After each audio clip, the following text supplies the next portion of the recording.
আগামীকাল আমার লাইফের স্পেশাল একটা দিন। আমি আমার জীবনের একটা নতুন পরিচয় পেয়েছিলাম ওই দিন। এই দিনেরই প্রস্তুতি চলছে আজকে। আমি অনেক ব্যস্ত, সারাদিন অনেক ব্যস্ত ছিলাম। তো সকালবেলায় আমি রাতেবেলা ছোলা ভিজিয়ে রেখেছিলাম। তো সকালবেলায় আমি সেটা ধুয়ে তারপর বসিয়ে দিব। অনেকেই জানেন আমাদের এখানে আমরা আমরা কিন্তু গ্যাসে যেটা রান্না করি সেটা হচ্ছে আমরা বোতল গ্যাস ইউজ করি। আমরা কিন্তু লাইন গ্যাস পাইনি, এজন্য ছোলা টোলা সিদ্ধ করার জন্য আমি লাকড়ির চুলায় চলে গেলাম। আমি সেখানে ছোলাগুলো ঢেলে তারপর এখানে সিদ্ধ করে নিব। তো ছোলাগুলো আমি ভালোভাবে ঢেলে নিচ্ছিলাম, কারণ ছোলা সিদ্ধ করার পর সারাদিন আমার অনেক রান্না আছে। তারপর আমি দই দই পাতবো, দই বসিয়ে দিব। আমার ছোলাটা সিদ্ধ করা শেষ। আমি এত ব্যস্ত ছিলাম এজন্য আমি সবগুলো ভিডিও ক্লিপ নিতে পারিনি। তারপর আমি পাতিলে ছাই মেখে দুধগুলো ঢেলে নিব। একটা একটা করে বোতল আমি ঢেলে নিচ্ছিলাম, আর তারপর যতখানি দুধ দিয়েছিলাম ততখানি পানি দিয়ে আমি ভালো করে জাল করে নিয়েছি। দেখেন দুধটা কেমন লাল হয়েছে।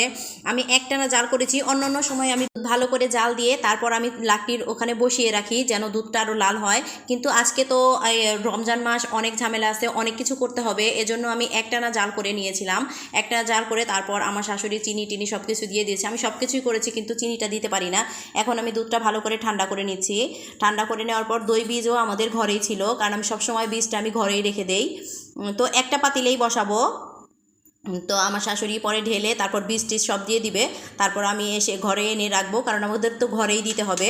তো সুন্দর করে আমার শাশুড়ির হাতে দই কিন্তু হয়, আমার হাতেরটাও হয়। এখন আমি সব কিছু করে দিই, শুধু আমার শাশুড়িটা চিনিটা দিয়ে দেয়। চিনির মাপটা আমার অ্যাকুরেট হয় না। আসলে আমি একটু মিষ্টিটা বেশি খাই। তো ভালো করে বীজটা মিক্সড করে নিল। ভালো করে মিক্সড না করলে হয় না, আর আমি একটু বীজটা বেশি দেই, একটু বেশি করে ভালো করে। আর এরকম ফেনা হলে আমার অনেক ভালো লাগে, কারণ শর্টটার পড়লে উপরের রনিটা খেতে আমার ভালো লাগে। তো আমি ঘরে এনে ঢেকে দিয়ে চলে গিয়েছিলাম। আমার শাশুড়ি সব কিছু ঠিক করে ভালো করে রেখে গিয়েছিল। তারপর আমি দুপুরের রান্নাটা করে নিব। সরি, দুপুরের না, আমি রাতের জন্য সব রান্না করে নিব। এটা আমি মেয়ের জন্য রান্না করে নিয়েছিলাম, 2 টুকরা রুই মাছ। তারপর আমাদের জন্য রুই মাছ রান্না করব। আমার ভাসুর আবার এই রোজা রেখে রুই মাছ খেতে পারে না, তো তার জন্য আমি ইলিশ মাছের লেজ ভর্তা করব। আমি বেগুনও পুড়িয়ে নিয়েছিলাম, সেগুলো ভিডিও করতে পারিনি। আমি বেগুন ভর্তা করব আজকে, শুধু ভর্তাই করব। আর একটু ডাল রান্না করব, আর আমাদের জন্য একটু মাছ ভুনা। ভর্তাটা হলে আমরা সবাই মোটামুটি ভালোভাবে ভাত খেতে পারি, সবারই ভালো লাগে। আর আমি ইফতারও বানিয়ে নিয়েছিলাম। ইফতার করার ভিডিওটা আমি দেই না, কারণ আমাকে একজন বলেছিল ইফতারের ভিডিওটা নাকি দিতে হয় না, এজন্য আমি আর ইফতারের ভিডিওটা দেই না। তো ইফতারটা আমি সন্ধ্যার আগে ঘরে বানিয়ে নিয়েছিলাম, আর রাতেবেলা আমি ভর্তাটা বানালাম। আমি ইলিশ মাছ সব প্রসেস করে রেখেছিলাম, শুধু ভর্তাটা এখন বানালাম। প্রথমে আমি ইলিশ মাছের ভর্তাটা বানিয়ে নিয়েছিলাম, এখন আমি বেগুন ভর্তাটা বানিয়ে নিব। তারপর আমি আবার একটু বিচিওয়ালা সিম সিদ্ধ করে নিয়েছিলাম, তো সেই সিম ভর্তাটা বানিয়ে নিব। ভর্তাটা হলে আর কি সবাই ভালোভাবে ভাত খেতে পারে, এর জন্য আমি একটু ভর্তা বানিয়ে নিলাম। আর সারাদিন রোজা রেখে আসলে একঘেয়েমি খাবার খেতে খেতে আর ভালো লাগতেছিল না, শুধু মাছ আর মাছ।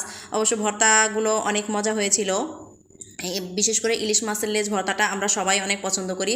আর সিম ভর্তাটা একটু বেশি ঝাল হয়েছিল, এই জন্য আমি খাইনি। আর এমনিতেও আমার বিচিওয়ালা সিম বেশি ভালো লাগে না, হয়তো অনেকের কাছে অনেক বেশি ভালো লাগে, আমার ভালো লাগে না। তো ভিডিওটা অনেক বড় হয়ে যাচ্ছে, সবাই ভালো থাকবেন, আল্লাহ হাফেজ।